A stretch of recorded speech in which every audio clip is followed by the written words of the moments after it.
తాకట్లో ఉన్న మీ బంగారాన్ని విడిపించి ఆ రోజు ఆన్లైన్ రేటుకి కొంటాం. Sharma gold company. నమస్కారం, సుమన్ టీవీకి స్వాగతం. ముందుగా సుమన్ టీవీ ప్రేక్షకులకు శ్రీ విశ్వావసునామ ఉగాది శుభాకాంక్షలు. ఈ విశ్వావసునామ సంవత్సరం ద్వాదశ రాశుల వారికి ఏ రకంగా ఉండబోతుంది, గవ్వ ప్రశ్నను అనుసరించి ఈ ద్వాదశ రాశుల వారికి ఎటువంటి ఫలితాలు ఉండనున్నాయి, ఎలాంటి పరిహారాలను పాటించుకోవాలి, ఈ విషయాలన్నీ కూడా తెలియజేసేందుకు మనతో పాటు ఉన్నారు ప్రముఖ జ్యోతిష పండితులు బ్రహ్మయోగానంద కృష్ణమాచార్య గారు. గురుగారు నమస్కారం. జై వీరబ్రహ్మచి. నమస్కారం. గురుగారు, గవ ప్రశ్నను అనుసరించి విశ్వావసునామ సంవత్సరం వృశ్చిక రాశి వారికి ఎలా ఉండబోతుంది? అర్ధాష్టమ శని తొలగిపోతుందని వాళ్ళు సంతోషిస్తూ ఉన్నారు, ఇకపైన బాగుంటుందా అనే ఆశ వ్యక్తం చేస్తున్నారు, ఆశాభావాన్ని. నిజానికి ఎలా ఉండబోతుంది? శివాయ బ్రహ్మణే నమ, వీరబ్రహ్మేంద్ర స్వామిని నమో నమ. జై వీరబ్రహ్మజీ గోవిందమాంబచి. వృశ్చిక రాశి వారికి ఆదాయం 2, వ్యయం 14, రాజ్యపూజ్యం 5, అవమానం 2. వచ్చినటువంటి ఫలితం శుక్ర భగవానుడికి సంబంధించింది. మీరు అన్నట్టుగా అర్ధ అష్టమం, అష్ట అంటే 8, అర్ధ అంటే 8లో సగం పోతే 4. చతుర్థ భావంలో శని భగవాడు యొక్క సంచార స్థితి సంపూర్ణమైంది. మరి ఎక్కడికి వెళ్తున్నాడు? పంచమ స్థానంలోకి వెళ్తాడు. ఈ పంచమ స్థానమే సంతాన స్థానం, అదృష్ట స్థానం. అర్ధాష్టమ శని నడిచినప్పటికీ కూడా అదృష్టం బాగుండటం వల్ల నెట్టుకొచ్చాం. ఇప్పుడు అదృష్ట స్థానంలోకి శని భగవానుడు వెళ్ళాడు. కొన్ని ప్రత్యేకమైనటువంటి పరిస్థితుల్లో కాలం కలిసి వచ్చింది, అవకాశాలన్నీ మన చుట్టే ఉన్నాయి, ఇక అద్భుతాలు సాధించబోతామనుకున్నటువంటి తరుణంలో మందగమనుడుగా పిలువబడేటువంటి శని భగవానుడు కొన్ని పరిస్థితుల్ని వాయిదా వేస్తూ ఉంటాడు. రావలసినటువంటివి చేతికి రాకపోవటం, ఉత్తర్వులు అందకపోవటం, సాంకేతిక పరమైనటువంటి ఇబ్బందులు రావటం, ఇవి కొంత ఇబ్బంది కలిగించేటువంటి అంశం. అలాగే పంచమ స్థానాన్ని మనం సంతాన స్థానం అనుకున్నాం. సంతానానికి సంబంధించింది, అదృష్టపరమైనటువంటి అంశాలకు సంబంధించింది. పిల్లల యొక్క వ్యక్తిగతమైనటువంటి జీవితం, వాళ్ళకు సంబంధించినటువంటి విద్య, మరిన్ని రకాలైనటువంటి స్థితిగతుల మీద ప్రభావాన్ని చూపెట్టే అవకాశం ఉంది. కాబట్టి పిల్లల పట్ల క్రమశిక్షణను, వారికి సంబంధించిన భవిష్యత్తుకు సంబంధించిన విషయాల్ని 1-2 సార్లు జాగ్రత్తగా చూసుకోవటం చెప్పదగిన సూచన. ఎప్పుడైతే అదృష్ట స్థానం సరిగ్గా లేదో ధనం అన్యాయంగా ఖర్చు అయిపోతుంటుంది.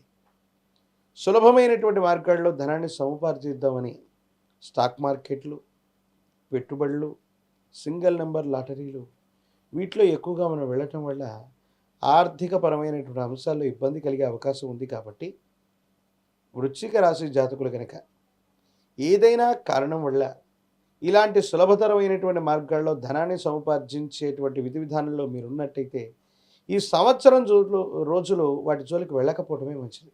ఎందుకంటే ఆర్థికపరమైన అంశాల్లో ఒకరికి ఇచ్చే స్థాయిలో ఉన్నటువంటి మనం కొన్ని ప్రత్యేకమైనటువంటి పరిస్థితుల్లో ఆర్థిక మాంద్యం వల్ల రుణగ్రస్తులయ్యేటువంటి అవకాశాలు కనబడుతుంటాయి. అవసరానికి మించి రుణాన్ని తీసుకోవటం, లోన్ యాప్స్ అవ్వచ్చు, నాన్ బ్యాంకింగ్ సెక్టార్ల ద్వారా అవ్వచ్చు, అవసరం లేకపోయినప్పటికీ కూడా రుణాన్ని సంగ్రహణ చేసే ప్రయత్నం చేస్తాం. ఇది కొంత మీ ఆర్థికపరమైనటువంటి అంశాల్లో ఇబ్బందులకు కారణమవుతుంది. ఎందుకంటే ఆదాయం 2, వ్యయం 14గా ఉంది. ఇక వచ్చినటువంటి ఫలితం శుక్ర భగవానుడికి సంబంధించింది.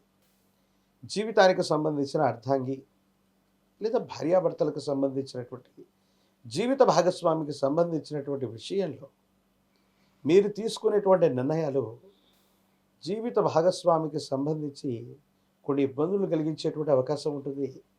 కొన్ని విషయాల్లో వాళ్ళు స్వేచ్ఛను హరించామనో, కొన్ని సందర్భాల్లో వాళ్ళ మాటకి విలువ లేకుండా చేస్తున్నామన్నటువంటి ఆలోచనలు కూడా ఎదుటి వ్యక్తికి కలుగుతూ ఉండొచ్చు. అంత సవ్యంగా ఉంది, సంతోషకరంగా ఉంది, యోగదాయకమైనటువంటి ఫలితాలతో ముందుకెళ్తున్నాం అనేటువంటి సందర్భంలో కొన్ని చిన్న ఇబ్బందులు, సమస్యలు, ప్రతిబంధకాలు ఎదుర్కొనేటువంటి అవకాశం ఉంటుంది. కాబట్టి భార్యాభర్తలకు సంబంధించినటువంటి బంధంలో ఎటువంటి ప్రపంచాలు రాకుండా చూసుకోవటం చెప్పదగినటువంటి సూచన. మీరు చేస్తున్న వృత్తి, ఉద్యోగ సంబంధమైనటువంటి పరిస్థితులు, భవిష్యత్తుకు సంబంధించిన ఆలోచనల గురించి చాలా ప్రణాళిక వేస్తారు. చేస్తున్నటువంటి వాటిలో పురోగవృద్ధి కోసం లేదా బదిలీ కోసం దీనికంటే మంచి ప్రయోజనం కలిగించేటువంటి స్థితికి మీరు వెళ్ళాలని మీరు ప్రయత్నం చేస్తున్న కొంత స్తబ్దుగా ఉంటుంది పరిస్థితి. వేగవంతమైనటువంటి స్థితిగతులు ఉండవు. ఇది కూడా కాస్త నిరాశకి నిస్పృహకి కారణమయ్యేటువంటి అంశం. ఏది ఏమైనప్పటికీ కూడా అర్ధాష్టమ శని ప్రభావం తొలగిపోయింది. పరిస్థితుల్లో కొంత సానుకూలవంతమైనటువంటి మార్పు ఏర్పడుతున్నటువంటి సందర్భంలో మధ్యవర్తిత్వ పంచాయతీలు, కొంతమంది వ్యక్తుల్ని నమ్మి షూరిటీల మీద సంతకాలు పెట్టడం, కొంతమంది వ్యక్తులకి ధనాన్ని ఇవ్వటం, కొంతమంది వ్యక్తులకి మధ్యవర్తిత్వ పంచాయతీ చేయటం కొన్ని ప్రత్యేకమైనటువంటి ఇబ్బందులకి కారణమయ్యేటువంటి అవకాశం ఉంటుంది. కాబట్టి ఈ విషయాల్లో వృశ్చిక రాశి జాతకులు జాగ్రత్త తీసుకున్నట్టయితే అదృష్ట స్థానం మీద శని భగవానుడి యొక్క సంచార స్థితి ఉంది కాబట్టి కొంచెం నిలకడ మీద నిర్ణయాలు తీసుకొని వారి జీవితాన్ని గనక జాగ్రత్తగా తీసుకోగలిగితే అభివృద్ధి పదంలోనే జీవితం ఉండేటువంటి అవకాశం మాత్రం కనబడుతుంది. మరి ఈ ఇబ్బందుల నుంచి బయటపడేందుకు ఎటువంటి పరిహారాలను పాటించుకోవాలి, దైవాన్ని ఆరాధన చేసుకోవాలి? వృశ్చిక రాశి జాతకులు విశేషించి అర్ధాష్టమ శని తొలగిపోయింది.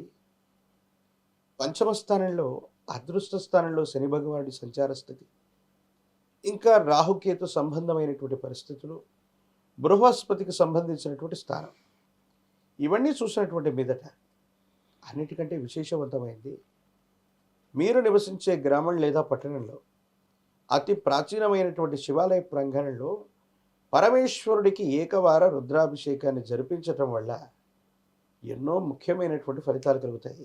మహన్యాసపూర్వకంగా రుద్రాభిషేకాన్ని చేయించడంతో పాటు అన్నాభిషేకాన్ని చేయించగలిగితే సమస్తమైనటువంటి పాతకములు, ఇబ్బందులు తొలగిపోయి అర్ధాష్టమ శని ప్రభావం తొలగటమే కాదు, పిల్లల యొక్క అభివృద్ధి బాగుంటుంది. అదృష్టం కలిసి రావడంతో పాటు అవకాశాలని ఖచ్చితంగా అందిపుచ్చుకునేటువంటి అవకాశం ఉంది. మహాకాలభైరవరక్షణ తప్పనిసరిగా మెడలో ధరింపచేసుకోండి. యోగదాయకమైనటువంటి స్థితిగతుల్లో జీవితం ఉంటుంది. భవిష్యత్ అంతా కూడా చక్కగా ఉండేటువంటి అవకాశం. విద్య, ఉద్యోగం, వివాహం, విదేశీయానం, ఆరోగ్యం, ఐశ్వర్యం, సంతానం, వీటన్నిటికి సంబంధించి సమస్య ఏదైనా కూడా పరిష్కారం కోసం కింద స్క్రోల్ అవుతున్నటువంటి నెంబర్కి కాల్ చేసి గురుగారు అపాయింట్మెంట్ పొందవచ్చు. గురుగారు, ఏడాది వృశ్చిక రాశి వారికి ఎలా ఉండబోతుందన్న అంశాలు తెలియజేసినందుకు ధన్యవాదాలు. జై వీరబ్రహ్మ, జై గోవిందమాంబ.